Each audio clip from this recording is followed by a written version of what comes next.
안녕하세요. 사연에 빠지다의 DJ 민영입니다. 오늘 사연자님은 뒤통수가 얼얼할 정도로 충격적인 장면을 목격하고 말았다는데요. 과연 어떤 사연인지 들어보겠습니다. 오늘도 두 가지 사연 준비되어 있는데요. 끝까지 함께 해주실 거죠? 그럼 오늘의 사연 바로 시작해 볼게요. 구독과 좋아요 잊지 말고 꾹 눌러주세요. 안녕하세요. 저는 50대 후반 아줌마입니다. 젊어서 이래저래 고생을 좀 하고 살아서 나이가 들면 좀 걱정 없이 편하게 살고 싶었거든요. 그런데 환갑을 바라보는 나이에도 젊을 때랑 전혀 변한 거 없이 참 피곤하게 힘드네요.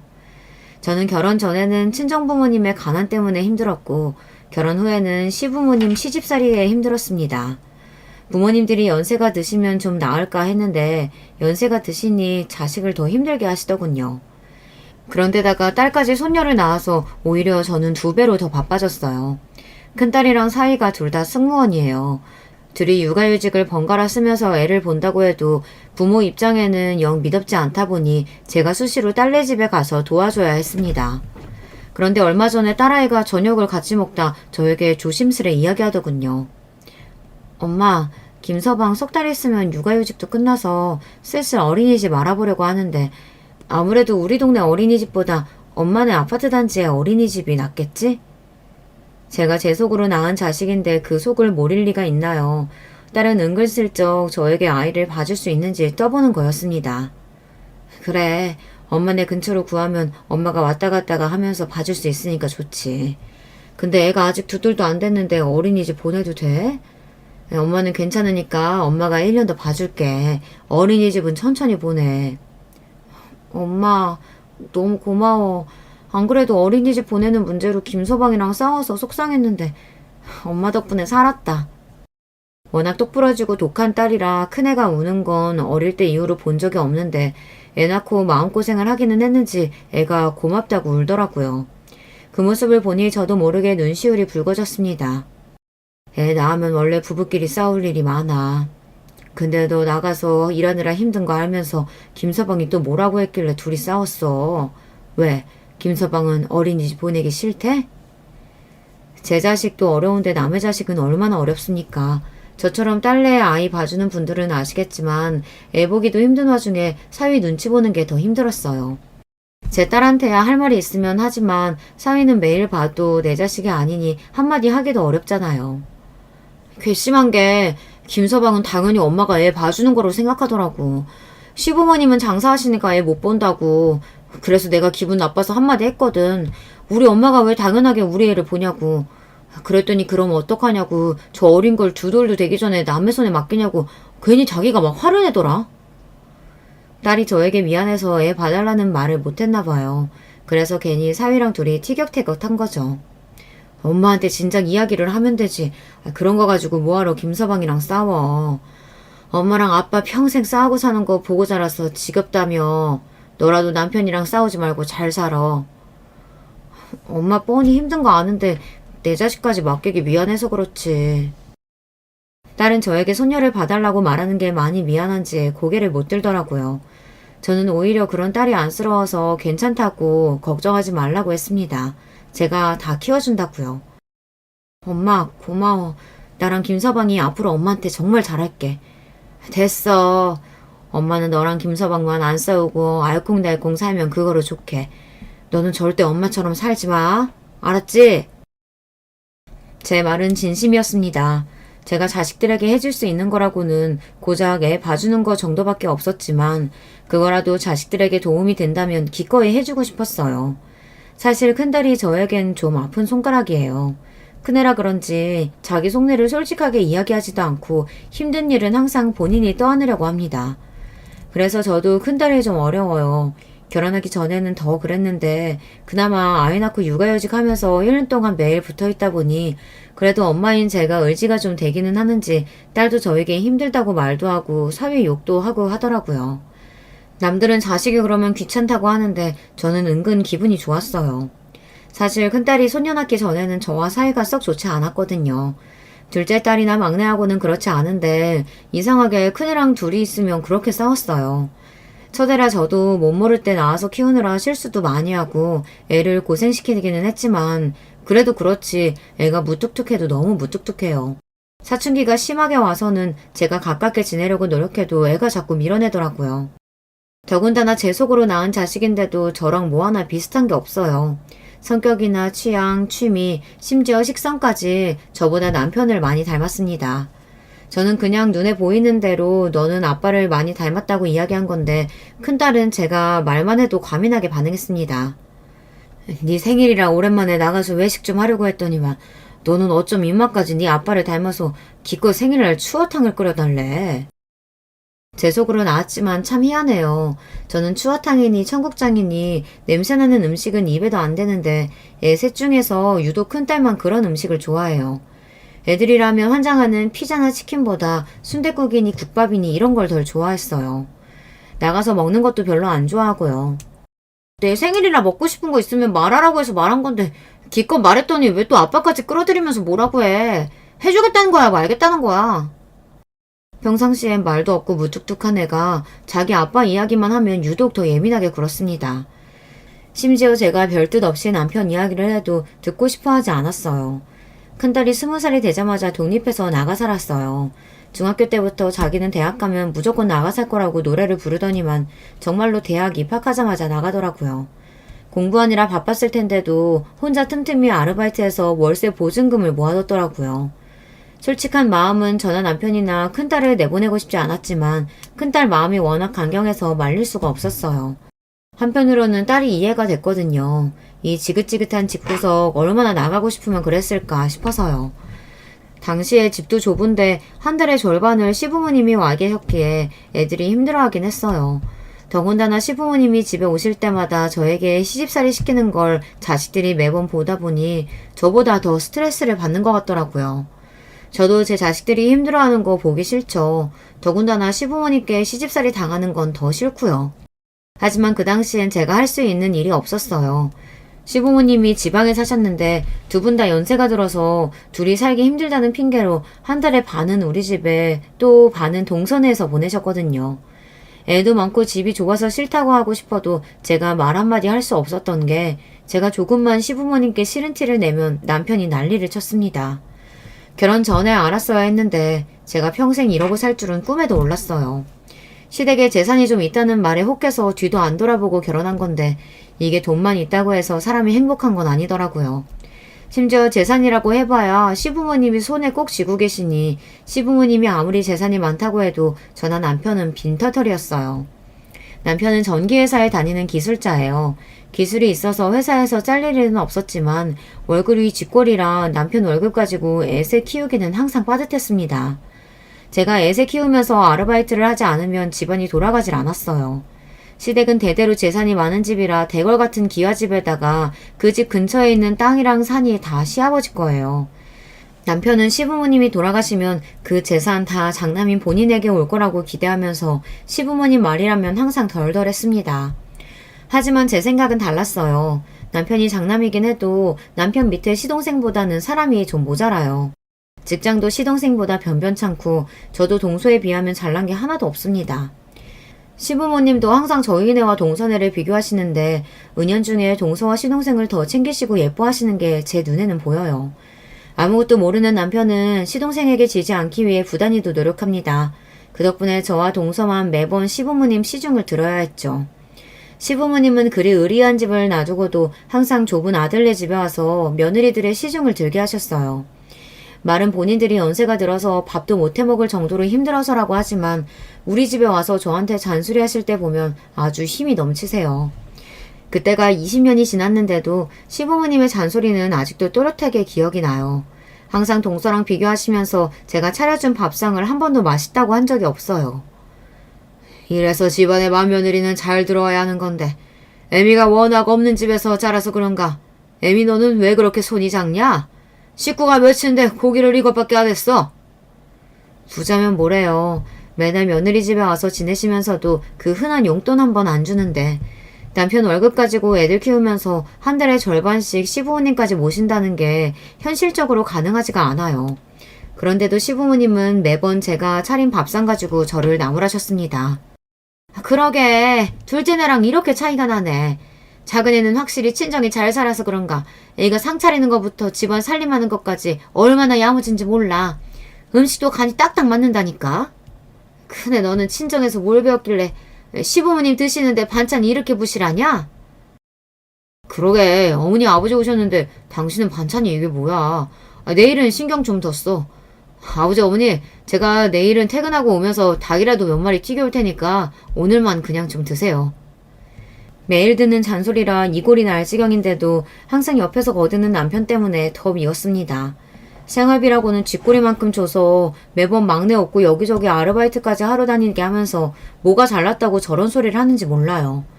저도 문제는 문제인 게 시부모님이 하시는 잔소리에 한두 번은 꾹 잘 참다가도 꼭 세 번째까지는 참지 못하고 꼭 싫은 소리를 하고 말았습니다.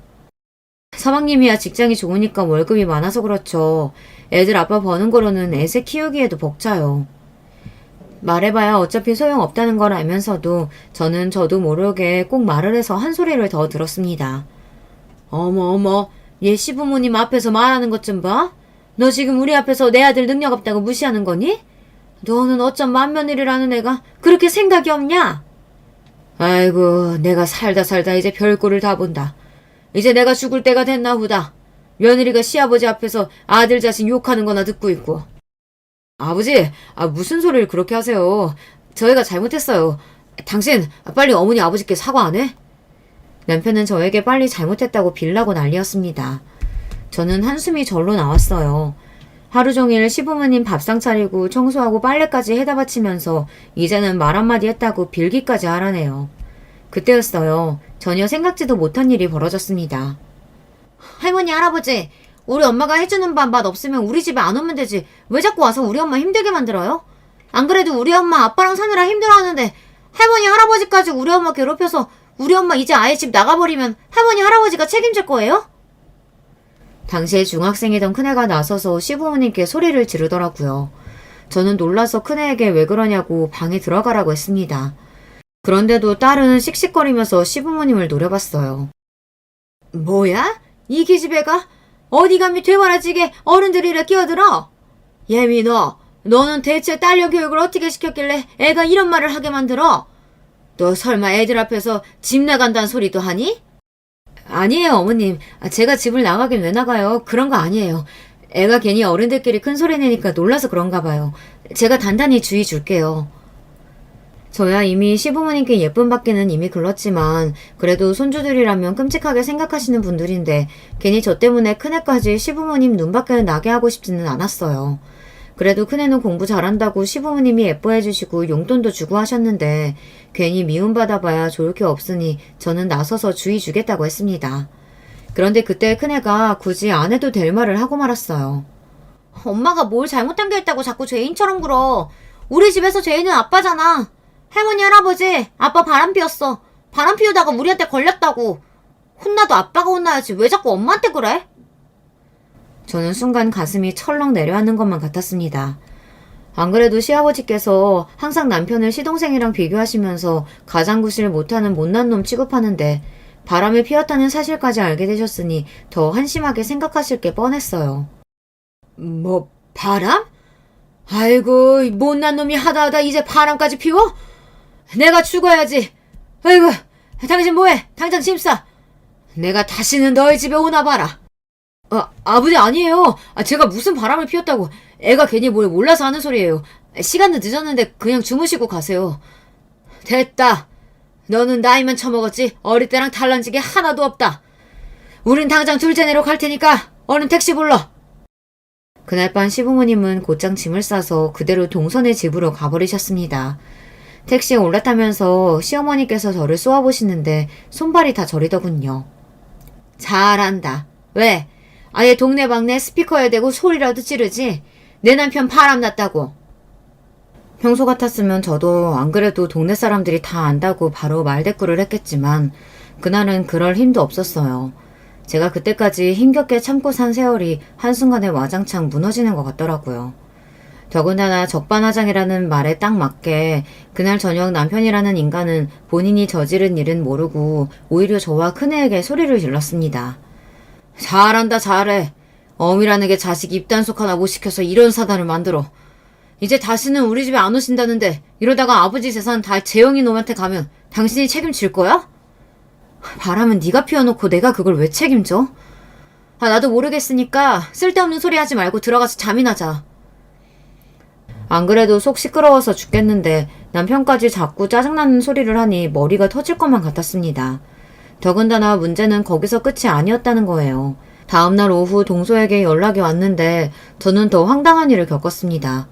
오랜만에 전화를 건 동서가 제게 따지듯 말을 하는데 기가 막히더군요. 형님은 이번 주까지 아버님 어머님 모시기로 하셨으면 약속을 지키셨어야죠. 연락도 없이 그냥 가시라고 하면 어떡해요. 제가 어젯밤부터 얼마나 고생했는 줄 아세요? 물론 제가 동서였어도 연락도 없이 갑자기 시부모님이 들이닥쳤으니 화가 날 만합니다. 하지만 동서도 어제 우리 집에서 있었던 일을 이미 다 들었을 텐데 저에게 따지듯 이야기를 하니 기분이 좋지는 않더군요. 우리도 어제는 일이 많아서 내가 미처 동서한테 연락을 못했네. 미안해. 근데 동서도 어머님 아버님 성격 알잖아. 우리가 말린다고 안 가실 분들인가? 그러게 자식 단속을 하셨었어야죠. 애가 할머니 할아버지 앞에서 그런 소리까지 하게 하시면 어떡해요. 암튼 수정이 걔도 진짜 애가 참 독해요. 자기 아버지 바람 피웠다는 소리를 어떻게 표정 하나 안 변하고 그렇게 독하게 어른들 앞에서 한대요? 저를 무시하고 저를 함부로 대하는 건 상관없어요. 시댁에서 항상 제가 당하던 일이니까요. 하지만 제 자식까지 저랑 같은 취급을 하는 건 아무리 어리석은 저라도 참을 수가 없었습니다. 동서가 뭘 한다고 우리 수정이에 대해 떠들어? 우리 수정이가 얼마나 속상했으면 그랬겠어. 암튼 어머님 아버님 일은 미안하지만 어쩌겠어. 이제 우리 집은 안 오신다는데. 앞으로는 동서가 알아서 좀 해줘. 형님, 아주버님 바람 피웠다고 이제 시댁이고 뭐고 신경 안 쓰시는 거예요? 그러다가 아버님께서 아주버님한테 아무것도 안 물려주셔서 낙동강 오리알 되면 어쩌라고 그러세요? 동서는 원래도 본인이 대학도 나오고 친정이 좀 잘 산다고 제 앞에서 어지간히 잘난 척을 했었어요. 저야 대학 문턱 구경도 못했고 친정도 구질구질 하다 보니 의뢰에 기가 죽어 지금까지 동서 앞에서 제대로 말도 못했었지만 이제는 그게 다 무슨 소용인가 싶더라고요. 거지 같은 남편이랑 꾸역꾸역 참고 산 게 자식들 때문이었는데 자식들도 제가 참고 지질궁상으로 사는 건 싫다고 하니 저도 더는 참고 있을 필요가 없겠더라고요.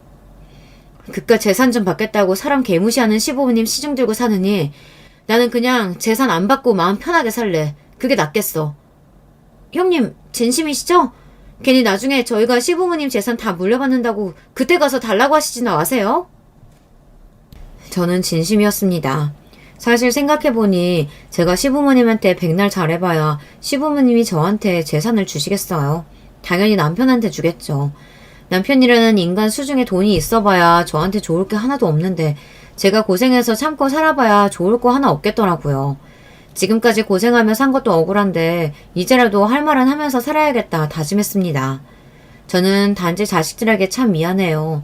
부모가 못나서 평생 지지고 볶고 엉망으로 사는 꼴만 보고 살았으니 애들도 얼마나 힘들겠어요.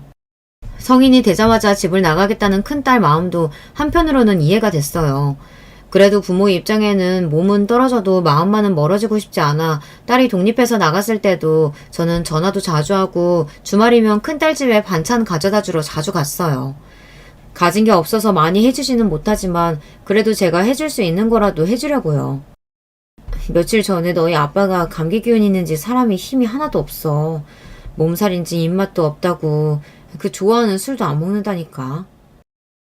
저 나름대로 딸하고 잘 지내고 싶어서 할 말이 없어도 이런저런 이야기를 했는데 그것도 제 욕심인지 딸은 저를 받아주지 않더라고요. 엄마는 매일 아빠 밥 챙겨주기 귀찮다고 하면서 아프다니까 그건 또 걱정돼? 암튼 신기하다니까. 아프든지 말든지 그냥 놔도 알아서 하겠지. 다른 일에는 그나마 그렇지 않은데 제가 남편 이야기만 하면 더 예민하게 받아들였습니다. 아유 쌀쌀하는 기집애. 제 아빠가 아프다는데 뭘 또 그렇게 못되게 말을 해. 나한테는 거지 같은 남편이라도 너한테는 아버지잖아. 제 딴에는 자식들한테 어려서부터 매일 남편이랑 싸우는 모습만 보여준 게 미안해서 그래도 우리가 잘 산다 보여주려고 한 소리인데 그런 말에도 큰애는 화를 냈어요. 저도 웬만해서 자식들과 싸우고 싶지 않았지만 나름 딸이랑 잘해보려고 하는 소리인데 딸이 받아주지 않으니 저도 모르게 화가 났습니다. 엄마야 아빠가 좋아서 선택하고 살았지만 나는 아빠 선택 안 했거든? 나는 아빠 싫어. 그러니까 아빠한테까지 괜히 좋은 딸 노를 바라지 마요. 엄마가 자꾸 그러면 엄마까지 불편해. 어릴 때는 몰랐는데 애가 커가면서 제가 무슨 말만 하면 화를 내니 언제부턴가 큰딸이랑 대화하는 게 긴장됐습니다. 제가 큰딸 마음을 아예 모르지는 않는 게 큰딸은 제가 엄마로서 별로 좋지 않았을 거예요.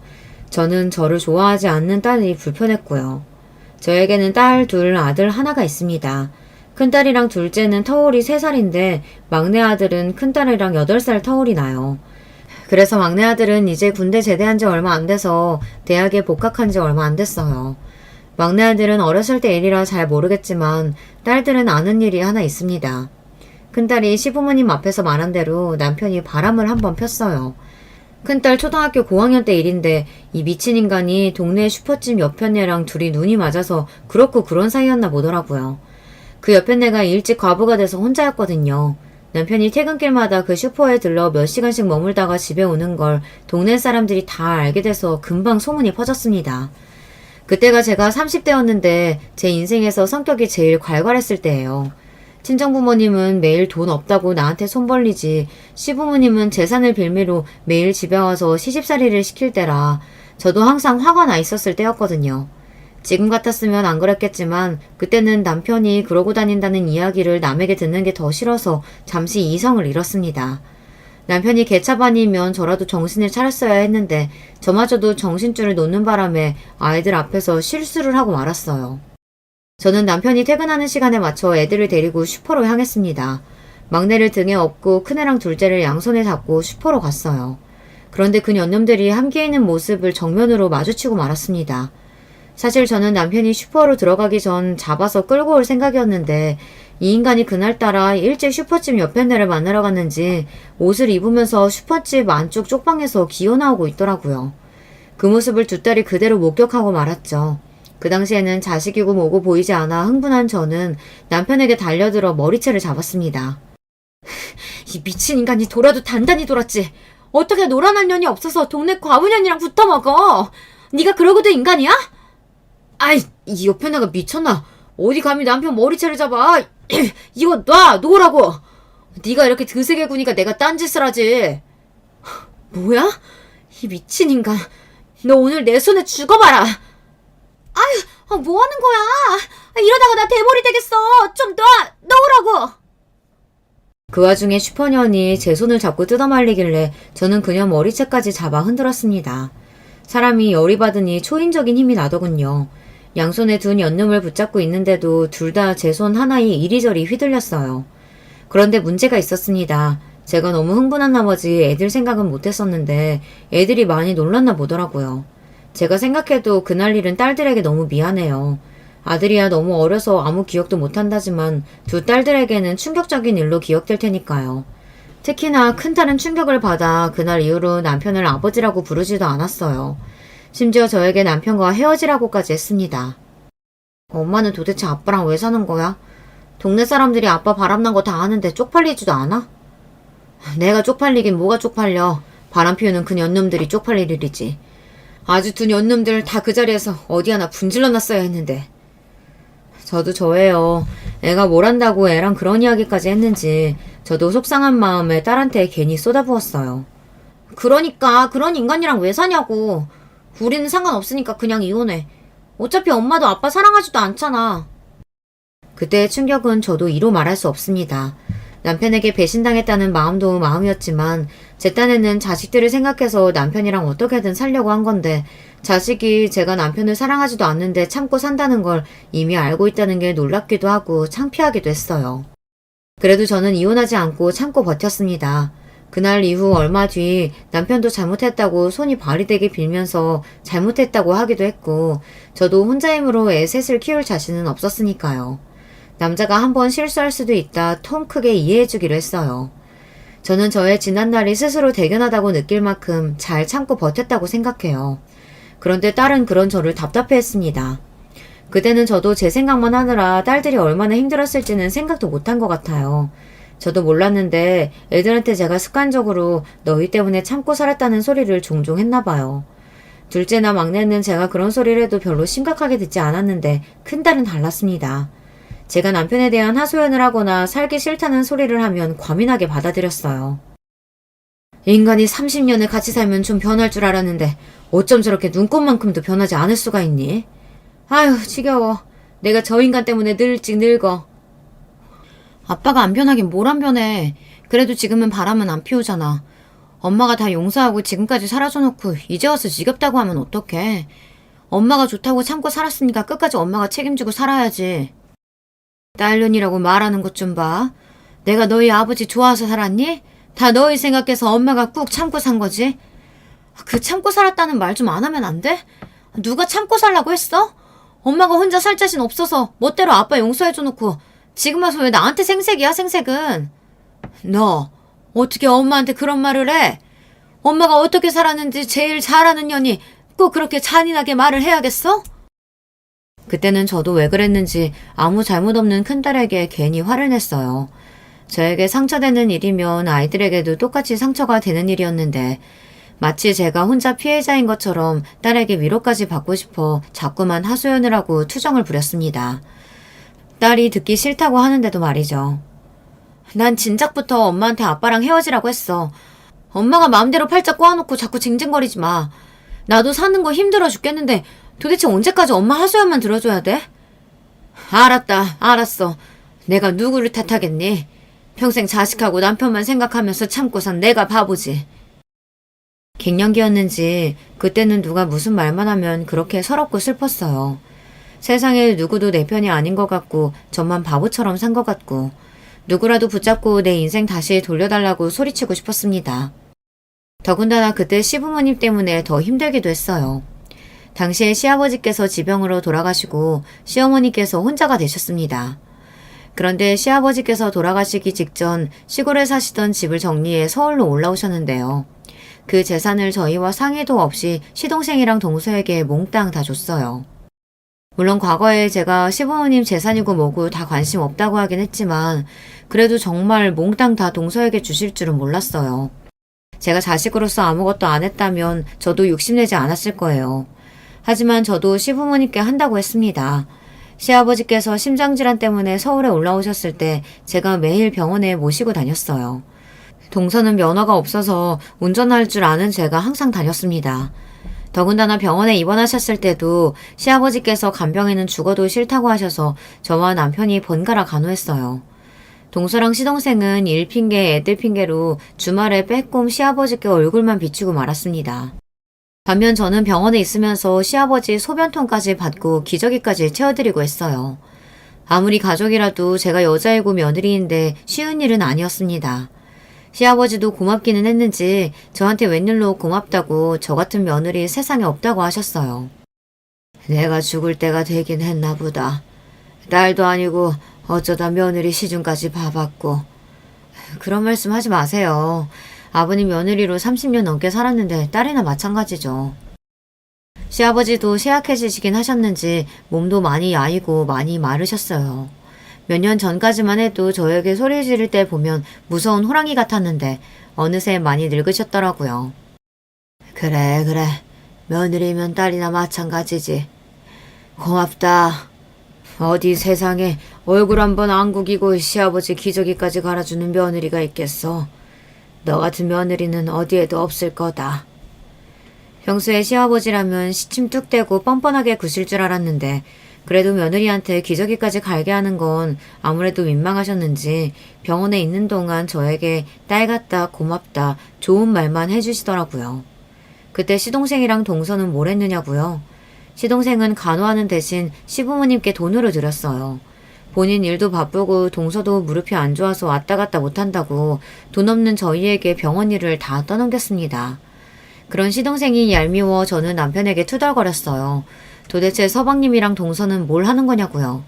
어떻게 시아버지가 6개월 넘게 병원 신사를 지시는 동안 한 번도 들여다보지 않냐고 따졌어요. 그래도 이 인간이 웬일로 저에게 미안하긴 했는지 시동생이랑 동서를 만났을 때 한마디 하기는 하더라고요.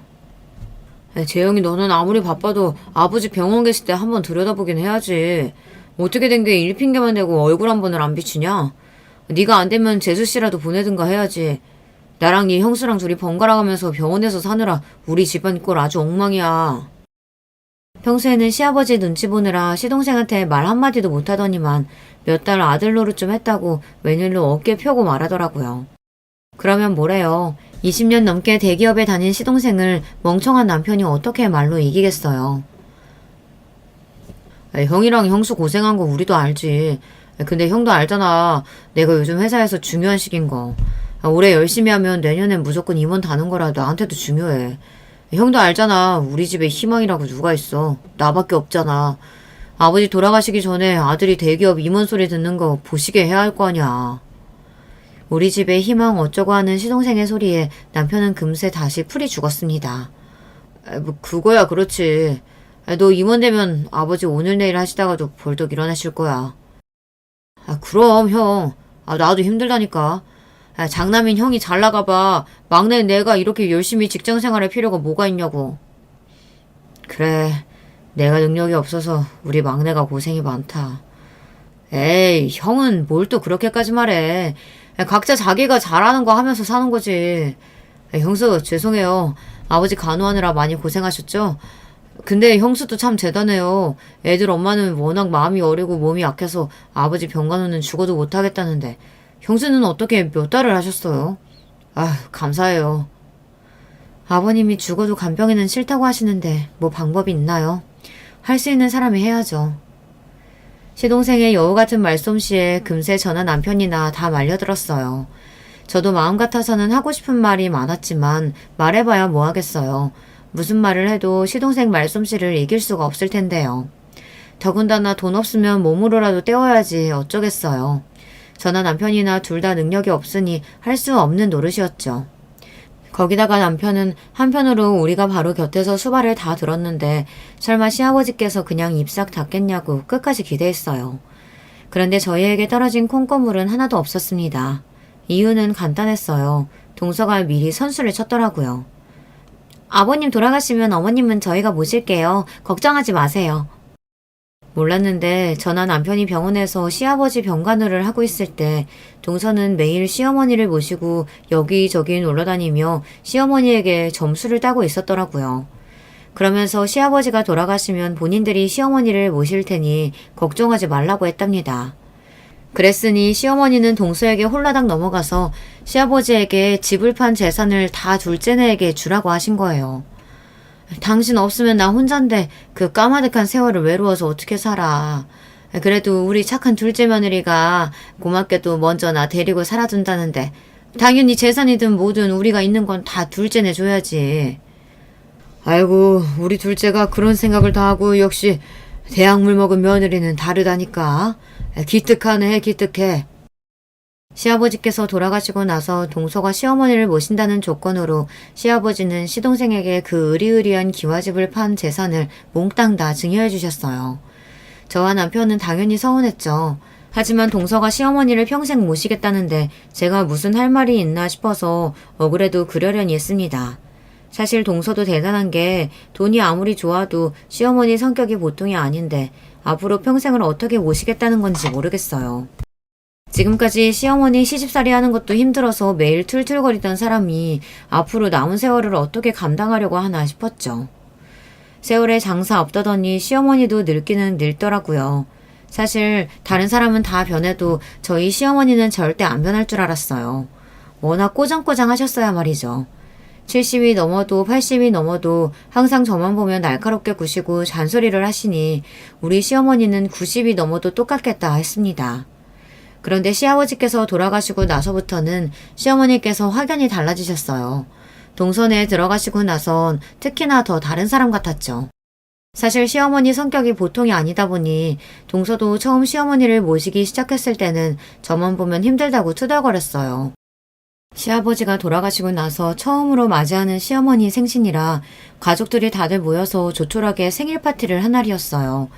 오랜만에 애들까지 다 모이니 시어머니께서도 기분이 좋으신지 노래도 부르고 춤까지 추시더라고요. 그 모습을 다들 흐뭇하게 바라보고 있는데 동서 표정이 안 좋더군요. 저는 그럴 줄 알았다 싶다가도 어쩐지 동서한테 마음이 쓰여 슬쩍 동서 곁으로 다가갔어요. 그랬더니 동서가 기다렸다는 듯 제 옆에 착 붙어 그동안 마음에 남아놨던 이야기를 하더라고요. 원래 나이 들면 잠을 안 자는 거예요? 저 어머님 때문에 정말 미쳐버리겠어요. 새벽 1시만 되면 일어나서 거실이고 화장실이고 자꾸만 왔다 갔다 하시는데 진짜 돌아버리겠다니까요. 애들도 아침 일찍 출근해야 되는데 할머니가 새벽마다 돌아다니는 통에 자꾸 새벽에 깬다고 투덜거려요. 우리 친정엄마도 그랬어. 연세 드시면 자꾸 초저녁에 주무시고 새벽에 깨시더라. 잠이 안 오니까 계속 돌아다니고. 그러니까요. 초저녁에 자꾸 주무시려고 해도 못 주무시게 하는데도 제 말을 안 들어요. 저녁 차리면 졸려서 대충 드시고 한참 주무시고는 새벽에 배고프다고 자꾸 일어나서 냉장고 뒤진다니까요. 동서가 얼굴까지 붉어져서 말을 토해내는데 저는 처음엔 마냥 웃겼어요. 그러게 무슨 자신감으로 시어머니와 살겠다고 했냐고 했습니다. 어쩌겠어. 동서가 어머니 끝까지 책임진다고 했으니까 무슨 일이 있어도 참고 살아야지. 형님, 제가 고생한다니까 은근 기분 좋으신가 봐요? 동서는 제 말에 원망스럽다는 듯이 눈을 흘겼습니다. 아휴, 왜 괜히 나한테 시비야. 동서가 자신 있다고 그 많은 재산 다 가져갔으면 당연히 참고 살아야지. 그럼 어떡해. 사실 저는 동서 말대로 고소하기는 했습니다. 우리 어머니가 보통 성격도 아니고 모시고 사는데 쉬운 줄 알았어? 몰라요. 저는 형님이 제 마음 알아주실 줄 알고 이야기한 건데 아무튼 내 마음 아무도 모른다니까. 동서는 서운하다는 듯 콧방귀를 뀌고는 주방으로 들어가 버렸어요. 그 뒷모습을 보는데 동서가 어머니를 모시고 사는 게 힘들기는 힘든지 살이 많이 빠지기는 했더라고요. 그 후 1, 2년 동안도 시어머니랑 사는 게 힘들다고 매일 우는 소리를 하더니만 그래도 점차 참을만 한지 얼마 전부터는 별말 없었어요. 저는 이상해서 동서에게 물었습니다. 전에는 만날 때마다 어머니 때문에 힘들다고 우는 소리 하더니만 오늘은 조용하네. 안 그래도 어머니가 자꾸 잠을 안 주무시길래 낮에 문화센터도 모셔다 드리고 수영장도 다니고 했더니 전보다 피곤하신지 좀 주무시더라고요. 확실히 전보다는 나아졌어요. 동서가 확실히 머리가 좋은 사람이라 그런지 머리를 쓰긴 썼더군요. 시어머니를 바쁘게 만들었더니 확실히 잠이 들었대요. 전처럼 새벽에 일어나 돌아다니시지 않으시니 동서가 덜 힘들다고 하더라고요. 신기하게 그 이후에 동서가 시어머니 욕을 딱 멈췄어요. 그리고 더 신기한 건 시어머니였습니다. 잠을 잘 주무신다고 하신 이후부터는 신기할 정도로 사람이 유순해졌더라고요. 말이 좋아 유순해진 거지 어딘가 힘도 없고 전보다 말수도 많이 줄었어요. 변한 시어머니가 신경 쓰이기는 했지만 동서도 시동생도 별말 없길래 저나 남편은 마냥 잘 지내시나 보다 했습니다. 그러던 어느 날이었어요. 상상도 못한 일이 벌어지고 말았습니다. 얼마 전부터 좀 이상한 일이 있었습니다. 시어머니께서 당뇨가 있어서 저랑 3달에 한 번 약을 타러 병원에 가요. 최근에 약을 탈 일이 있어서 시어머니를 모시고 병원에 가는데 시어머니가 좀 이상하더라고요. 동선의 집에서 병원까지 차로 20분밖에 안 걸리는데 그 사이에 잠이 드셨어요.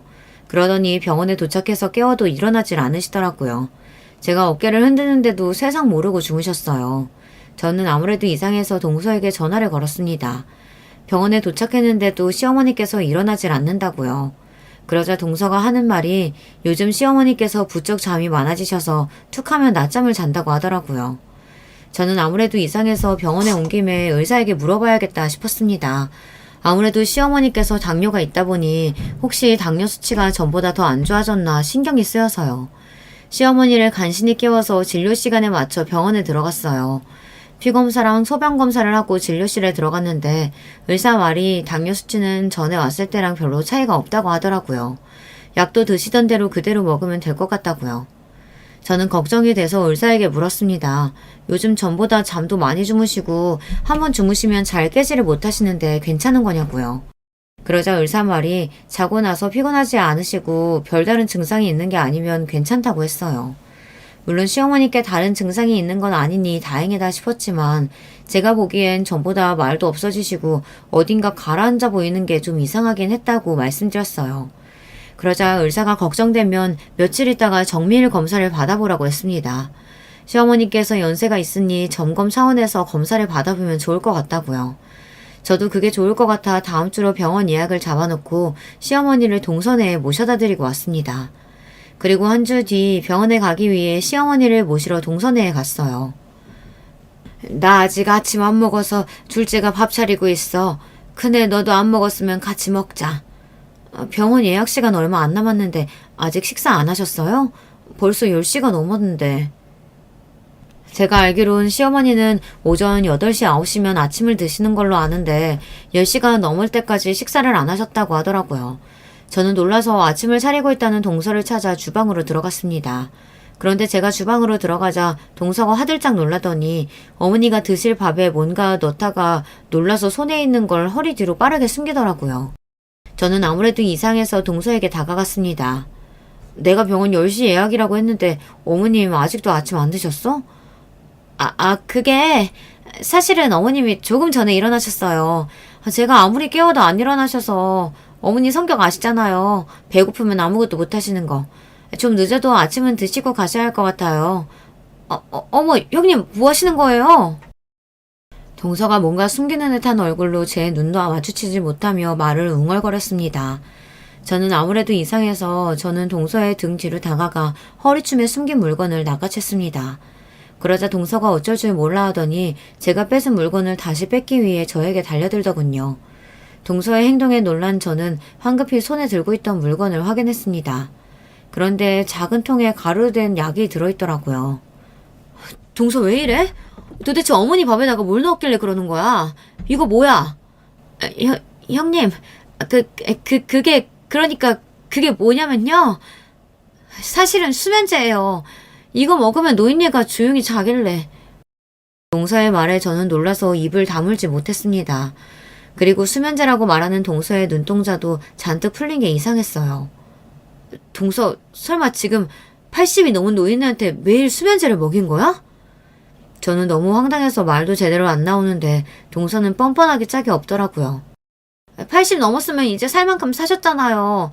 어차피 매일 약으로 연명하는 인생인데 그깟 수면제 좀 먹으면 어때요? 순간 저는 온몸에 소름이 돋았습니다. 이런 일이 있다는 건 뉴스나 드라마에서나 봤지 정말 제 주변에서 일어날 거라고는 상상도 못했어요. 동서, 제정신이야? 그걸 지금 말이라고 해? 사람이 아무리 힘들어도 할 일 못할 일이 있는 거지 이런 짓까지 하면 어떡해? 형님은 안 해봐서 몰라요. 어머님 모시고 사는 게 얼마나 지옥인지 모르죠? 나도 살려고 그런 거예요. 그러니까 제발 애들 아빠랑 아주버님한테는 비밀로 해주세요. 제 손까지 잡고 동서가 비는데 순간 저는 겁이 덜컥 났습니다. 지금이라도 제가 알아서 다행이지 혹여 시어머니 건강에 문제라도 생겼으면 어쩔 뻔했어요. 저는 동서의 손을 뿌리치고 그대로 집을 나왔습니다. 그리고 곧바로 남편에게 전화했어요. 그리고 제가 제 두 눈으로 본 상황을 그대로 전달했습니다. 그리고 다음날 남편과 제가 동선의 집으로 갔습니다. 남편이 미리 시동생에게 연락해서 할 말이 있으니 집에 있으라고 했다더라고요. 그리고 시간 맞춰 동선회로 한 사람이 더 왔습니다. 바로 시아버지 담당 변호사였어요. 살아생전 시아버지의 재산 관련 업무를 해주셨던 분이죠. 둘째 며느님께서 저는 어머니를 부양할 수 있는 상황이 아니라는 사실이 명확하기에 지금 현 시간부로 어머님은 큰아드님 댁으로 모시겠습니다. 그리고 어머님을 모시는 조건으로 받았던 재산은 그대로 큰아드님과 며느님께 넘어간다는 사실을 알려드립니다. 말도 안 돼. 그깟 수면제 좀 한번 먹였다고 어머니를 뺏어가? 김 변호사, 내 말 좀 잘 들어봐요. 애엄마가 일부러 수면제를 준 게 아니라 어머니가 잠을 못 주무셔서 드린 거라니까? 말도 안 되는 소리. 우리가 다 알아보고 왔어. 그 수면제 재수씨가 정신과에서 처방받은 거라던데 본인이 처방받은 수면제를 연세도 많은 분한테 그것도 수시로 먹이면 어쩌자는 건데? 지금 당장 어머님 모시고 가서 검사할 거야. 갑자기 이렇게 말도 어눌해주시고 자꾸 맥을 못 추고 주무시는 게 수면제 부작용이래. 시어머니의 신변이 걸린 일이다 보니 변호사가 병원 측에 요청해서 수면제를 어떻게 처방받았는지 알아왔어요. 그런데 동서가 1년 전부터 정신과에서 진료를 받았더군요. 둘째 며느님께서 정신과에서 우울증 진단까지 받으신 상태라 어머님을 모시기엔 어려운 상황이신 것 같네요. 둘째 아드님이 따로 어머니를 부양하실 게 아니라면 예정대로 큰아드님 댁으로 모시겠습니다. 말도 안 돼. 어머님은 저랑 사실 거죠? 그쵸? 그 와중에도 시어머니는 아직도 잠에 취해서 저희가 무슨 소리를 하는 줄도 모르셨어요. 이거 봐. 도대체 수면제를 얼마나 먹였길래 우리 엄마를 저 지경으로 만든 거야? 재영이 너 이 새끼. 네 마누라가 어머니 이렇게 만드는 동안 너는 뭐하고 있었냐? 남편은 시동생의 멱살을 잡았습니다. 그 와중에도 동생과 시동생은 어머니를 끝까지 모시겠다고 소리쳤지만 그럴 수가 없었습니다. 시아버지께서 돌아가시기 전 유언장에 이미 다 정리를 해놓으셨더라고요. 집이며 땅이며 모든 재산은 시어머니를 제대로 부양하는 자식에게 모두 다 증여하겠다고요. 그랬습니다. 결국 시어머니를 우리 집에 모셨어요. 시어머니의 상태는 수면제 과다 복용으로 인한 부작용이 맞았어요. 그 이후 시어머니는 한 달째 병원 치료를 받고 계십니다.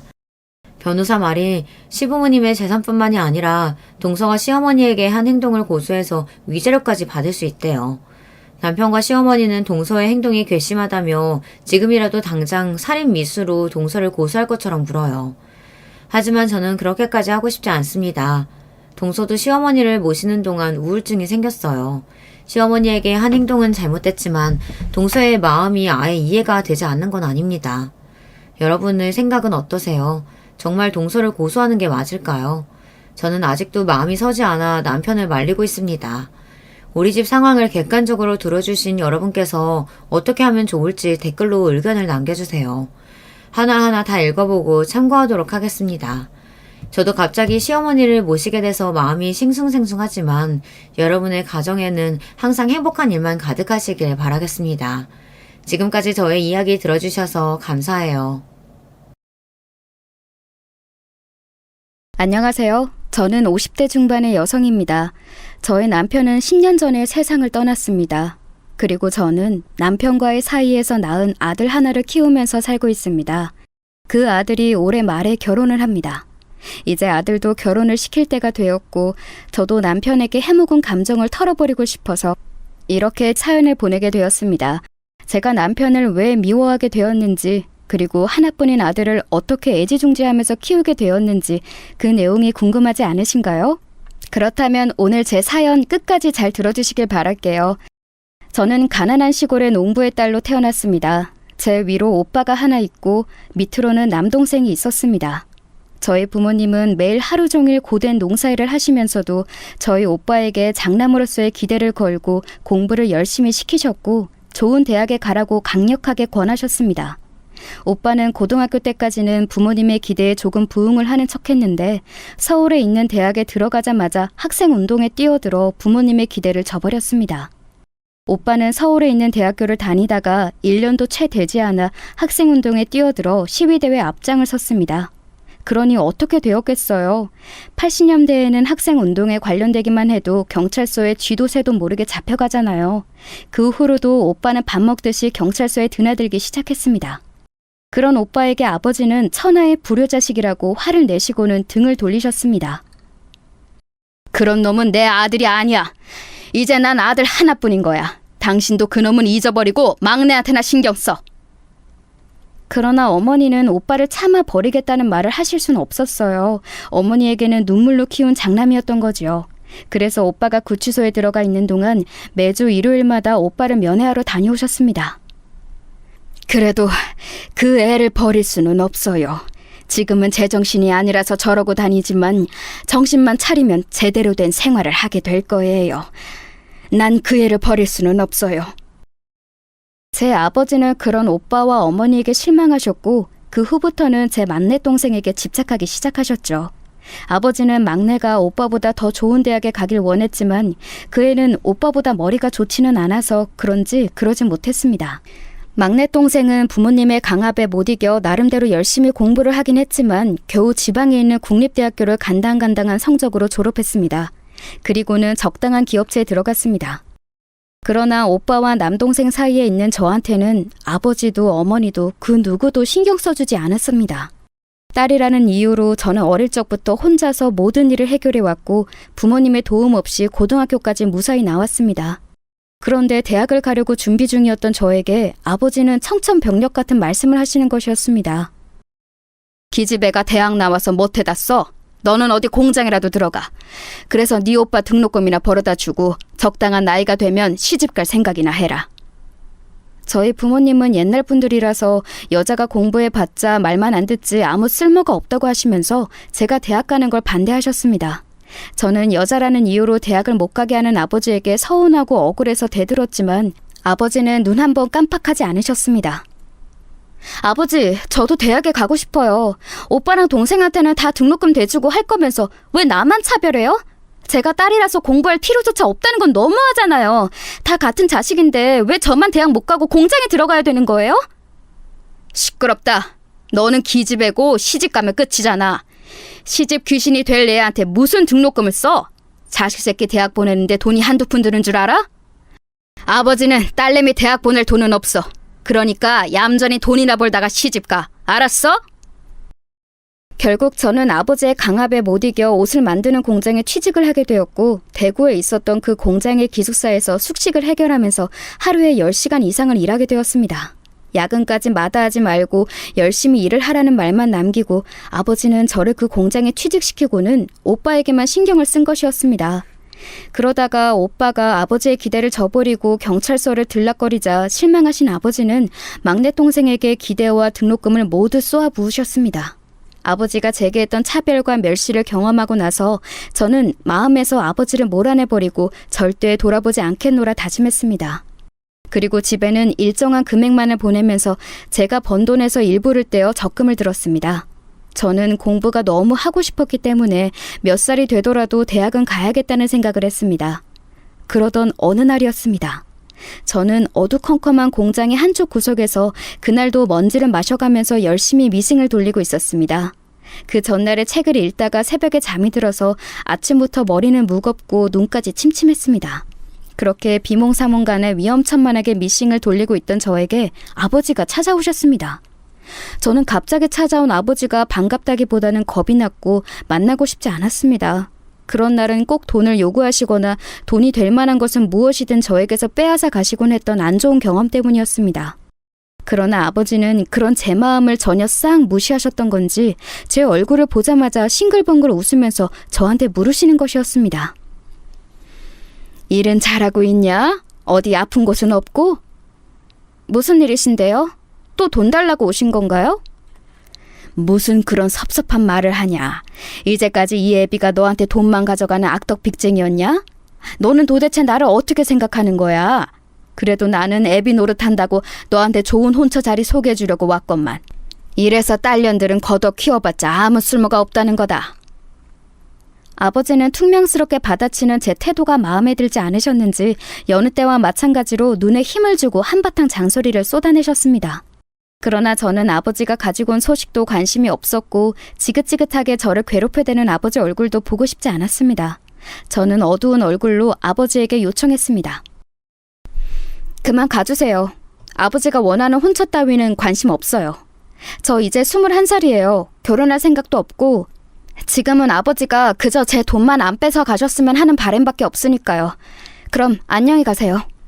제가 냉정하게 말하며 일어나려고 몸을 일으키자 아버지가 제 팔을 확 잡으면서 강제로 다시 끌어다 의자에 앉혔습니다.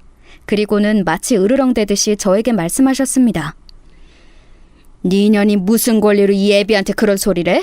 감히 애비 말을 안 듣다니 정신이 빠진 거야? 이제껏 먹여주고 키워줬더니 은혜를 원수로 갚으려는 거냐? 이 남자는 건실한 사람이니까 군소리하지 말고 시집갈 준비나 해. 저는 피폐해질 대로 피폐해진 메마른 감정으로 아버지를 대했다고 생각했는데 그때는 무슨 악에 바쳤었는지 잡힌 제 팔을 힘껏 뿌리치고 휴게실을 뛰쳐나가 버렸습니다. 그리고는 저를 쫓아오시는 아버지의 면전에 대고 분노에 차서 크게 소리를 질렀습니다. 아버지가 무슨 권리로 저한테 시집가는 것을 강요하세요? 그럴 권리가 아버지에게는 없어요. 가세요. 그리고 저 다시는 찾아오지 마세요. 저년이 너 거기에 안 서? 잡히면 죽여버릴 줄 알아, 이 배은망덕한 년아! 아버지는 마치 지옥에서 온 저승사자처럼 저희 뒤를 쫓아 달리셨습니다. 저는 덜덜 떨면서 아버지를 피해 공장을 뛰쳐나왔습니다. 그리고 사거리에서 택시를 타고 바로 시외버스 터미널로 가서 가지고 있던 돈을 탈탈 털어 서울로 도망쳤습니다. 그렇게 저희 서울 생활은 시작되었던 것이었습니다. 서울로 도망친 저는 달동네에 방을 한 칸 얻고 서울에서 식당 설거지부터 건물 청소까지 온갖 허드렛 일을 해서 돈을 벌었습니다. 혼자 살면서 고등학교밖에 안 나온 여자가 할 수 있는 일은 그리 많지 않았기에 저는 닥치는 대로 뭐라도 해서 악착같이 돈을 모았습니다. 그러다가 가라오케 주점을 운영하던 그 여자를 만났습니다. 처음에는 그 가라오케 주점을 청소하는 일을 했었던 저는 그녀를 언니라고 부르며 잘 따랐고 그 여자도 가난한 저에게 공짜 밥과 지낼 잠자리를 주었습니다. 자기는 왜 이렇게 악착같이 일을 하니? 젊으면 다시 안 돌아와. 젊을 때 놀아봐야 하는데. 여기서 일해볼래? 청소 말고 내가 여기 맡아서 관리해줄 사람 찾고 있는데. 제가 여기서 일해도 될까요? 그런데 전 노래도 못하고 술 따르는 여자가 될 생각은 없어요. 그때는 가라오케 주점에 술 따르는 여자들이 있어서 남자들이 단체로 회사에서 회식이라도 오면 같이 노래 불러주며 분위기도 띄우고 2차도 나가는 여자들이 많았습니다. 그런 여자들은 남자들과 나가면 대부분 불륜이나 몸을 파는 일을 한다고 알고 있었기 때문에 저는 아무리 돈이 궁해도 그런 일은 하고 싶지 않았습니다. 그 이야기를 하자 그 여자는 입맛을 다시더니 제 촌티나는 옷차림을 보고 한숨을 푹 쉬었습니다. 아휴, 그래. 자기는 그런 일 하기엔 조금 촌티는 난다. 몸매 잘 빠지고 키도 큰 것도 아니니까 이 가게 맡아서 경영하고 한 달에 한 번씩 나 만나서 보고만 해주면 돼. 자기 마음대로 경영하고 매달 입금만 잘해주면 난 상관없어. 어때? 해볼래? 예, 그렇다면 할게요. 저는 너무 감사하죠. 저는 사장님의 솔깃한 제안에 기쁘게 그러겠다고 했습니다. 그도 그럴 것이 다른 곳에서 일을 안 해도 거의 제가 뛰던 서너 군데 알바비와 같은 월급을 받을 수 있었고 숙식도 제공이 된다고 하니 얼마나 좋은 조건인가요? 아무리 달동네 방 한 칸이어도 보증금과 다달이 들어가는 월세는 아낄수록 좋잖아요. 저는 방 보증금을 빼서 도로 제 통장에 넣고 주점에 딸린 방으로 이사를 들어왔습니다. 사장님은 가라오케 주점 하나와 룸살롱도 하나 경영하는 서울에서 나름 성공한 큰손이었습니다. 저는 사장님의 요청에 따라 가라오케 주점을 거의 제가 경영하다시피 하는 위치에까지 올랐습니다. 매달 가라오케 주점의 수익을 정산해서 그녀에게 입금해주고 가게도 관리하면서 도우미들도 뽑는 등 젊은 나이에 사장으로서 할 일을 다 했습니다. 그렇게 서울 생활 3년 만에 저는 아끼고 아껴서 돈 5천만 원을 모았습니다. 그 돈으로 서울 외곽에 빌라를 한 채 사서 저는 그 집을 월세로 내놓아 다달이 35만 원의 불로소득을 받게 되었습니다. 제가 그 집을 계약하던 날 사장님에게 동행을 부탁하자 사장님은 놀란 눈치였습니다. 어머, 벌써? 여기서 일한 지 얼마나 됐다고 집 장사를 다 하고. 기집애 능력도 좋다. 너처럼 악착 같은 애는 처음 본다. 젊을 때 경험은 많을수록 좋다고 언니가 말했잖아. 한 살이라도 젊을 때 놀아야 된다고. 나이 더 먹으면 연애도 못해. 얼른 연애 좀 해, 기집애야. 언니, 전 그럴 시간이 없어요. 쓸데없는 일에 청춘을 낭비할 순 없어요. 공부를 하고 싶거든요. 사장님은 연애보다 돈맛을 먼저 알았다고 하면서 저에게 핀잔을 줬지만 저는 한 살이라도 젊을 때 많이 벌어야 한다는 생각뿐이었습니다. 제 한 몸이야 가라오케 주점 안에 딸린 방 한 칸으로 충분했기에 저를 위해 집을 구하거나 돈을 쓴다는 생각은 감히 하지 않았습니다. 가라오케 주점에 와서 술을 마시고 몇 시간의 해방감을 위해 청춘을 낭비하는 제 또래의 대학생들을 보면서도 하나도 부럽다는 생각이 들지 않았습니다. 저는 목표를 가지고 있었기 때문이었습니다. 이렇게 돈을 모았다가 나중에 제가 원하는 공부를 해서 출세해야겠다는 결심을 했습니다. 저는 살면서 너무 뼈저리게 법을 알아야겠다는 생각을 깨달은 바가 있어서 법대를 희망했습니다. 입시 공부하려면 돈이 필요했고 대학 등록금도 만만치 않은 액수여서 저는 돈을 다 모을 때까지 연애를 절대 하지 않기로 다짐했었습니다. 그러다가 제 굳은 마음을 비집고 들어온 것이 바로 남편이었습니다. 남편은 가라오케 주점에서 아르바이트를 하던 23살 청년이었습니다. 처음에는 속 귀엽고 저에게 말을 걸기는커녕 눈도 잘 마주치지 못하던 남편의 순수한 면에 반해서 저는 알게 모르게 남편이 알바로 올 때마다 떡볶이를 사놓고 기다리기도 하고 커피를 타주기도 하는 등 제 나름대로의 관심을 보였습니다. 영호 씨, 이것 좀 먹어봐요. 저 앞에 시장에서 사온 건데 너무 많아서 좀 남겨놨어요. 아, 고맙습니다. 잘 먹을게요. 누나라고 불러도 되나요? 저보다 2살 위이신 거 아는데. 누나는 무슨, 그냥 이름 부르지. 겨우 2살 차이 정도는 사회에서는 아무것도 아닌데. 그래도 전 부모님께 그렇게 배우지 않았어요. 누나는 누나죠. 예의 있고 깍듯한 그 남자에게 저는 점점 마음을 빼앗겼고 조금이라도 저를 봐주기만을 기다렸습니다. 끈질기게 관심을 갈구하면서 그 남자의 곁에서 맴돌고 있던 끝에 그는 술에 취한 어느 날 저와 하룻밤을 보내게 되었고 그날 밤부터 일주일 후에 군대를 갔습니다. 누나, 저 군대 가요. 그날 밤의 일은 실수였어요. 이제 저는 잊어주시고 누나는 좋은 남자 만나세요. 아니, 난 너 기다릴 거야. 영호야, 제대하면 우리 같이 살자. 미안해요. 기다리지 마세요. 3년이나 누나를 외롭게 만들 수 없어요. 저는 눈물을 흘리며 그를 군대로 보냈고 한 달이 지나자 저는 임신했다는 사실을 깨닫게 되었습니다. 그 사람은 제 인생의 첫 남자였기 때문에 아이 역시 그의 아이임에 틀림이 없었습니다. 저는 사랑하는 남자의 아이를 가졌기 때문에 후회도 없었고 기쁜 마음뿐이었습니다. 당장 군대에 있는 그 사람에게 편지를 썼습니다. 영호야, 잘 지내고 있지? 그날 밤의 결실로 내 뱃속에 아이가 생겼어. 아직 너 제대하려면 2년 반이나 남았지만 난 너만 기다릴 테니까 제대하면 우리 결혼하자. 대충 이런 내용의 편지를 그리움을 담아 길게 썼던 기억이 나네요.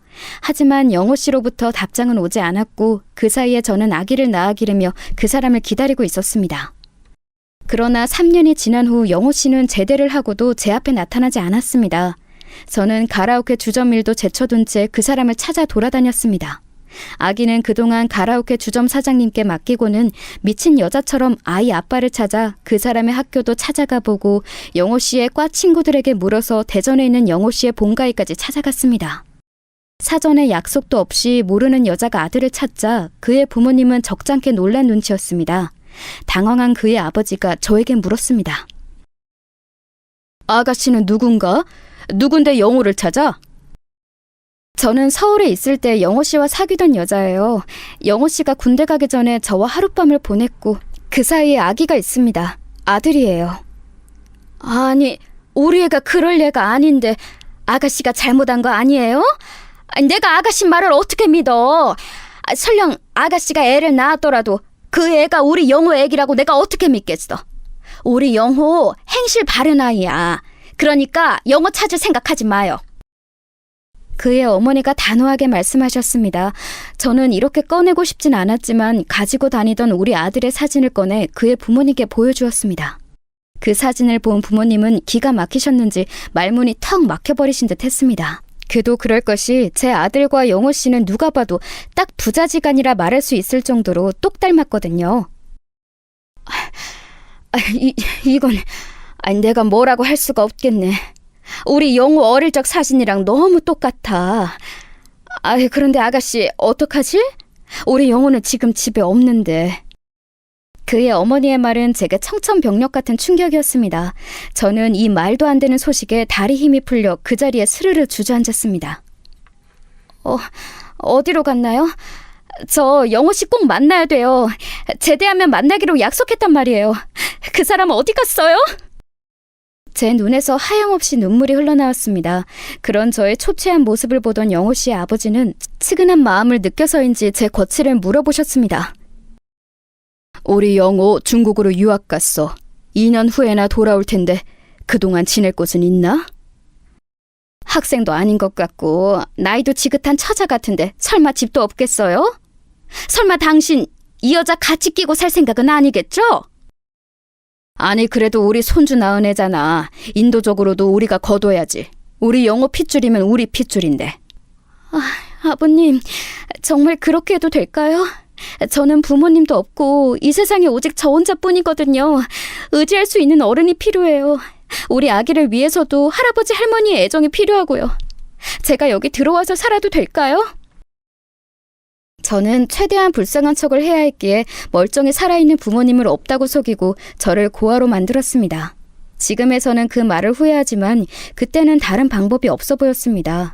제 부모님은 제가 서울로 도망친 후 한 번도 내려가지도 않고 두 분도 저를 찾지 않았으니 이미 죽은 사람들이나 다름없었고 저는 그만큼 절박한 상황이었으니까요. 결국 영호 씨의 부모님은 저에게 대전의 본가로 내려오라고 하셨고 영호 씨가 쓰던 방을 제가 살 수 있도록 내주셨습니다. 저는 그 길로 서울로 올라가 가라오케 주점 사장님과 눈물의 이별을 했습니다. 너 없으면 이 가라오케 주점 관리는 어떻게 하니? 너만큼 일을 잘하는 애를 찾기는 힘들 것 같은데. 그리고 영호라는 그놈 나는 별로인 것 같던데. 네가 정말 믿을 수 있는 놈이야? 언니, 저 영호 씨 사랑해요. 그 사람 마음이라도 잡으려면 그 사람 가족 곁에 있어야 해요. 갑자기 그만두게 되어서 죄송해요. 하지만 저 이번 기회를 놓칠 수 없어요. 서울에 있던 빌라를 제외한 모든 재산을 팔아서 통장에 넣어놓고 저는 얼마 안 되는 짐을 가지고 아기와 함께 영호 씨의 집으로 들어갔습니다.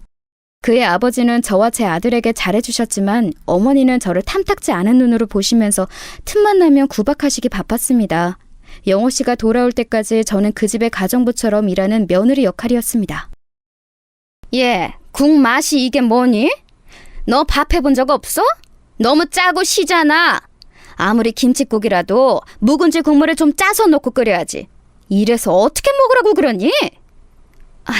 네, 죄송해요, 어머니. 다시 끓일게요. 어머니 손맛 저한테 좀 가르쳐 주세요. 네? 아휴, 이래서 출신이 중요한 건데 어디서 고아 같은 애한테 잘못 콕 깨워서 우리 아들이 평생이 힘들 거 생각하니 내가 정말이지 속이 다 터진다. 할머니, 우리 엄마한테 왜 그래요? 우리 엄마가 뭐를 잘못했다고? 에휴, 며느리가 예쁘면 손주도 예쁜 거지. 그런데 네 엄마는 할머니 말을 그렇게 안 들으니 이 할미가 네 엄마를 예뻐할 수가 있겠니? 너도 조심해. 손주라고 모든 게 용서되는 건 아니란다. 알겠니? 이 집에선 이 할미 말 안 들으면 내쫓아버릴 수도 있어. 이제 4살이 된 아들은 제가 어머니께 야단을 맞을 때마다 저에게 방패가 되어주었습니다. 그러다 보니 시어머니는 저에게도 제 아들에게도 미워하는 마음을 감추지 않으셨습니다. 시어머니는 아들이 제 편을 들 때마다 윽박지르며 그 어린애에게 공포심을 심어주었습니다. 아들은 할머니가 소리를 지르는 날에는 겁에 질려 밤마다 오줌을 싸기를 7살 때까지 했습니다. 저는 시어머니의 눈을 피해 아들의 밤 소변 뒤처리를 몰래 해야만 했습니다. 그렇게 2년이 지나갔고 영호 씨는 드디어 중국 유학을 마치고 집으로 돌아왔습니다. 저는 그가 집에 오던 날을 잊을 수가 없습니다. 영호 씨는 집에 오자마자 제가 달려가 그에게 안기자 유령이라도 본 양 질겁하면서 뒤로 물러났던 것입니다. 어머니, 아버지, 이 누나는 왜 여기에... 도대체 여기는 어떻게 알고 찾아온 거예요? 영호야, 이 애가 네 아이야. 벌써 6살이야. 내가 편지로 말했잖아. 제대하면 결혼하자고. 이렇게 애 생겼고 이만큼 컸는데 나를 책임도 안 지려고 했니? 이 애 당신 아들이란 말이야. 아니, 그러면 우리 아들이랑 합의도 안 한 상태에서 저 애를 낳고 길렀단 말이야? 사실은 너희 둘 다 결혼 약속도 안 한 상태라는 말이니? 어쩌면 그렇게 나를 감쪽같이 속일 수가 있어? 저 불려우 같은 계집이. 그래도 이 아이는 영호 씨 애고 저는 이 사람이랑 결혼 못하면 죽어버릴 거예요. 저는 어떻게든 이 집안에 매달려 했으므로 시아버지에게 매달렸고 마음이 약하신 아버님은 시어머니와 영호 씨를 설득시켜 그해 가을에 저는 영호 씨와 꿈에 그리던 결혼식을 올렸습니다. 이젠 법적인 부부가 되었고 아들도 많이 커서 유치원에 보내면 되었기에 저는 시댁에서 분가하여 서울에 집을 얻어 남편과 아들 세 식구만의 생활을 만끽하였습니다. 그러나 남편은 처음부터 저에게 깊은 사랑의 감정이 없었습니다. 그 때문에 남편은 대학의 남은 학기를 마치고 취직을 할 때까지 피임을 하자면서 본인이 정관수술을 하겠다고 했습니다. 아직 남편의 나이도 어리고 앞으로 아기 낳을 기회는 많았으므로 저는 남편의 제안에 그러겠다고 말했습니다. 우리 아들이 12살 되던 해에 남편은 대기업 공장의 관리자로 취직을 하게 되었습니다. 그 당시에는 공대를 졸업하면 대기업의 공장 쪽으로 발령이 나는 경우들이 많았습니다. 남편은 혼자 구미로 내려가게 되었고 저는 아들과 함께 서울에서 계속 살기로 했습니다. 아이가 공부를 잘했기 때문에 곧 들어가게 될 중학교를 시골로 내려가고 싶지 않아서였습니다. 다행히 남편은 제 계획에 두말 없이 찬성해 주었습니다. 그러나 나중에 알게 된 이야기지만 남편은 중국에서 유학했던 당시에 사귀었던 지선이란 이름의 여자가 있었고 그녀를 한국에 돌아와서 다시 만나 저 모르게 바람을 피우고 있었던 것이었습니다. 나중에야 그 사람이 지선이와 두 집 살림을 하고 싶어서 주말 부부를 받아들였다는 사실을 알게 되었습니다. 그때 제가 느꼈던 남편에 대한 배신감은 이루 말할 수가 없었습니다. 남편은 처음 구미로 내려간 후 몇 달 동안은 주말마다 서울의 집으로 올라왔습니다. 그러나 시간이 지날수록 야근이나 회식을 핑계 삼아 점점 서울로 오는 일이 없어졌습니다. 저는 남편이 취직을 하자마자 대학에 입학하기로 마음먹고 수능 공부를 하려고 준비를 하고 있었기에 남편이 오든 말든 신경을 쓸 틈이 없었습니다. 한 달에 한 번조차도 서울집에 올라오지 않는 남편이 야속하기는 했지만 저 역시 너무 바빠서 남편이 와도 아이와 함께 놀러 간다거나 할 시간은 없었기에 참았습니다. 그동안 남편은 구미에서 공장에 다니면서 회사 사람들에게 지선이란 여자를 자기 부인이라고 소개해놓고 마치 그 여자와 결혼한 사람처럼 살았던 것입니다. 그리고 남편은 지선이와 사실혼 관계처럼 살기 위해서 거의 지방에 있는 회사 지사로만 돌아다니면서 저에게는 한 달에 한 번씩 꼬박꼬박 아이의 학비와 생활비만 보내주었습니다. 저는 한 해 재수를 해서 2년이 지나 대학에 들어갔습니다. 처음 가고 싶었던 법과대학은 아니었지만 서울에 있는 대학의 회계학과를 들어가게 되었습니다. 처음 경험해보는 대학 생활은 저에게 신세계를 알게 해주었습니다. 공부도 열심히 했고 나이 차이가 거의 10년이나 나는 새내기들과 어울려 술도 마시고 개강 파티도 하는 등 젊을 때 누리지 못했던 자유를 마음껏 누리고 다녔습니다. 만약 남편과 주말 부부가 아니었다면 저는 대학을 갈 생각도 못했을 것입니다. 그렇게 4년의 세월이 흘렀고 어느덧 제 아들은 고등학교에 입학했습니다. 아이는 늦은 사춘기가 왔는지 같이 사는 저조차도 얼굴을 못 볼 때가 많았고 학교에서 워낙 늦게 왔기 때문에 집에서는 잠만 자고 다시 학교로 가는 수험생 같은 생활을 계속했습니다. 저는 회계학과를 졸업하고 회계사 사무소에 취직을 했습니다. 남편은 여전히 지방으로만 일자리를 구해 돌아다니며 서울에 와서 살림을 합치겠다는 소리를 하지 않았습니다. 그런 남편을 보던 어느 날 의심스러운 생각이 들어서 겨우 집에 하러 온 남편에게 물었습니다. 당신 이제 아예 둘째 가질 생각은 하지도 않아? 난 아직 40대도 안 됐고 당신도 정관수술한 거 풀면 우리 둘째 아기 가질 수 있는데 아직 늦지 않았잖아. 아이 갖는 거 한번 생각해봐. 아니야. 이제 와서 또 무슨 애를 가져. 그럴 만큼 나 당신하고 돈독한 것도 아니고. 사실 내가 오늘 온 이유는 내 짐을 다 가져가라고 해서 온 거야. 그게 무슨 소리야? 이젠 주말 부부조차 하기 싫다는 거야? 우리 아들 대학 가면 내가 당신 있는 곳으로 내려갈게. 그럼 우리 같이 살 수 있잖아. 당신 설마 다른 여자 생겼어? 알고 있었어? 당신한텐 미안하게 생각해.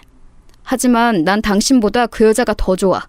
애를 가질 수 없어도 좋다고 했고 그 여자는 나를 믿고 따라줘. 그리고 당신과의 첫 만남이 나에겐 원해서 했던 것도 아니고 아들이 생겨서 결혼한 거나 마찬가지 아니야?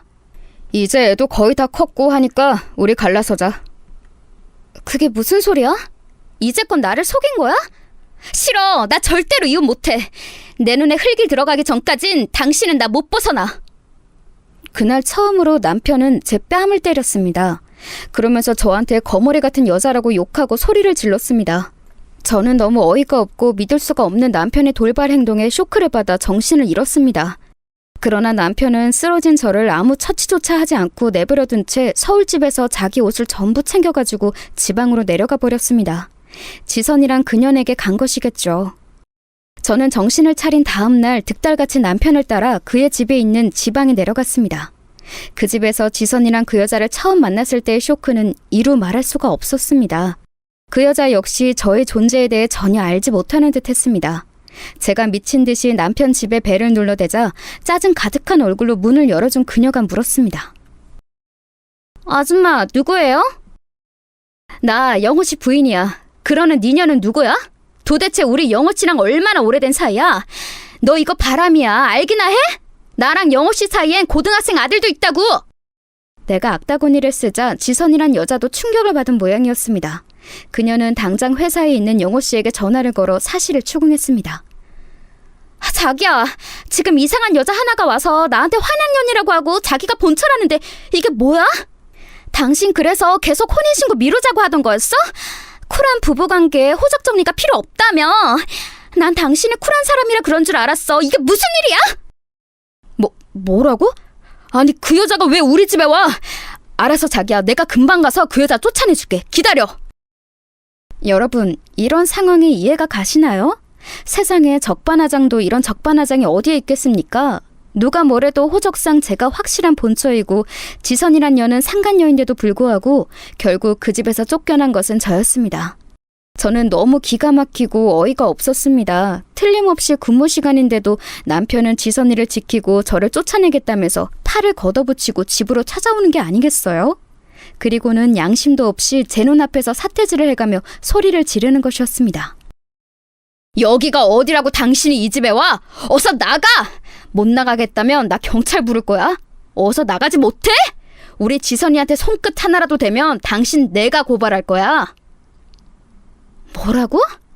당신 뭘 믿고 그렇게 기세가 등등해?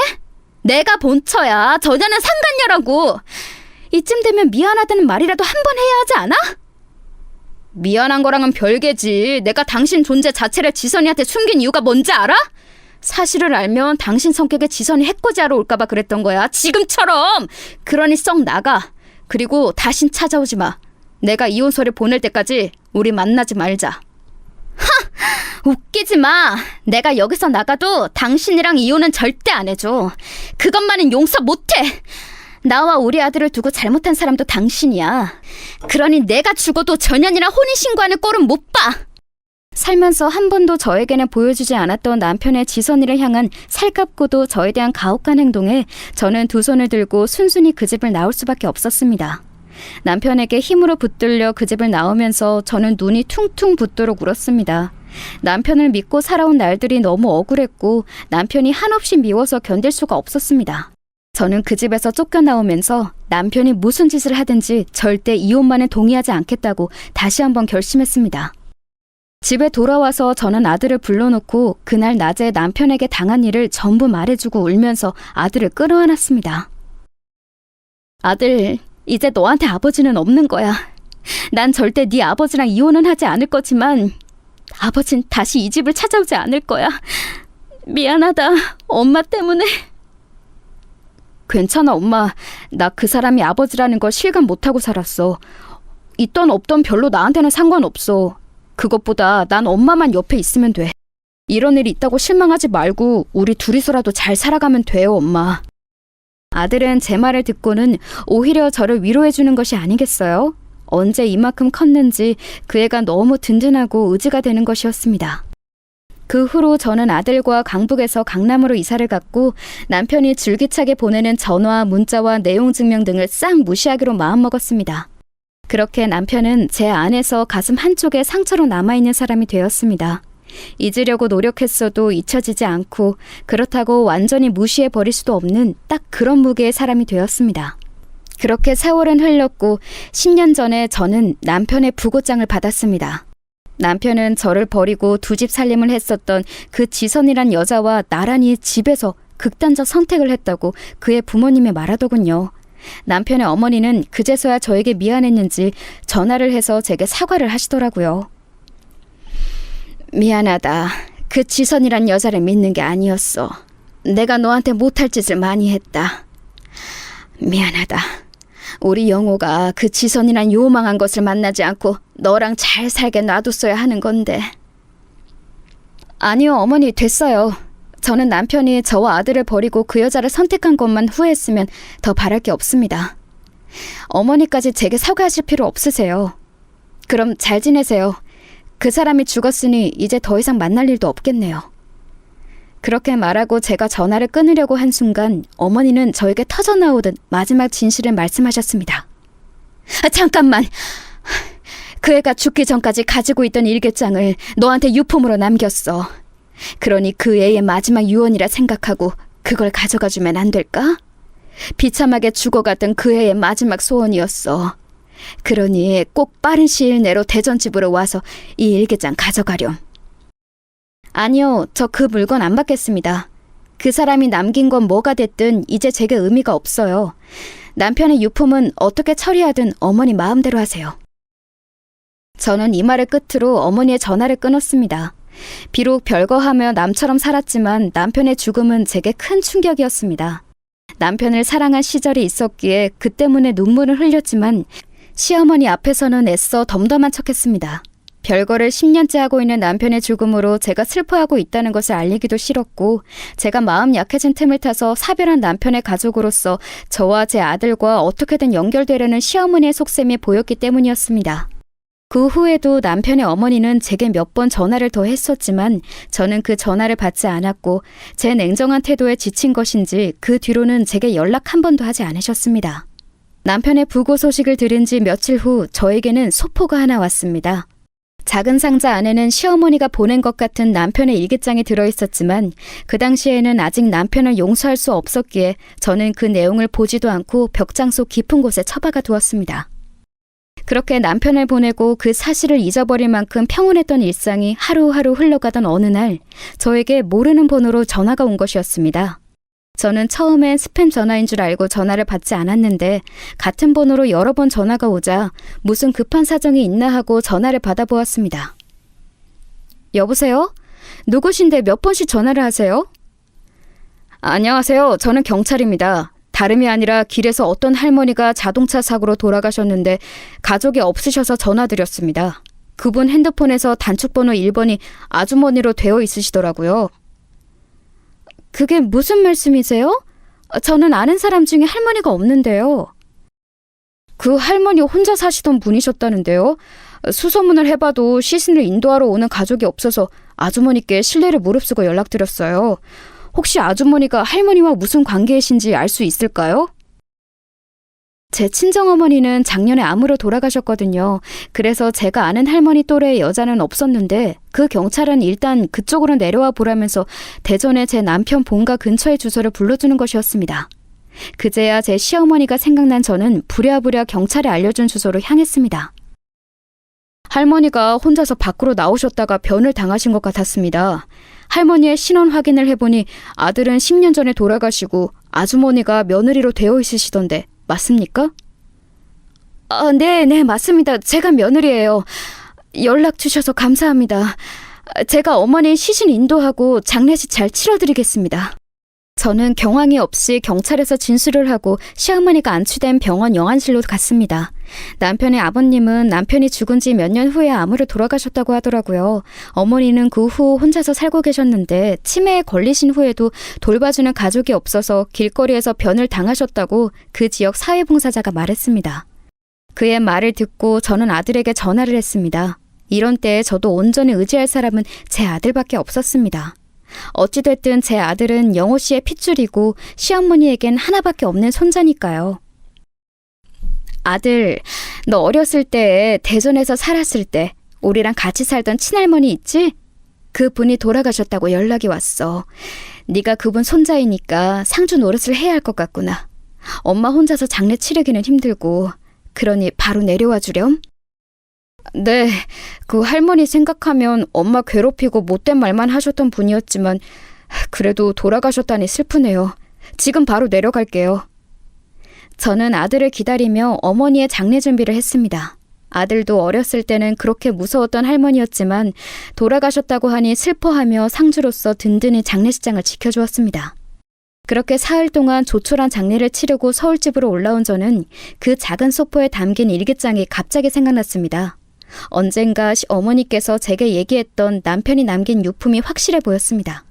저는 급히 벽장을 뒤져서 남편이 남긴 낡은 일기장을 찾아냈고 한 장 한 장 넘겨가며 읽어보았습니다. 그러다가 저는 눈이 튀어나올 만큼 놀랐습니다.